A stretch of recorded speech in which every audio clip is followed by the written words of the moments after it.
Dr. Hannah Cook, and I'm a coral reproduction scientist with Mote Marine Lab and Aquarium. Part of my job is to monitor the sexual maturity of Mote's outplanted and restored coral populations, as well as conduct assisted sexual reproduction to make sure that we're putting out new genetic varieties of corals every year. I have some very exciting news that I'd like to share with you all.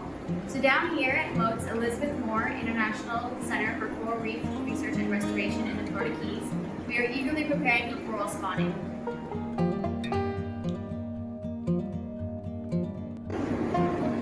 And I'm proud to announce that Mote Marine Lab has documented for the first time worldwide that the outplanting methodology of microfragmentation fusion, which was pioneered here at Mote, can lead to reproductively viable corals of a slow-growing massive species with only a handful of years.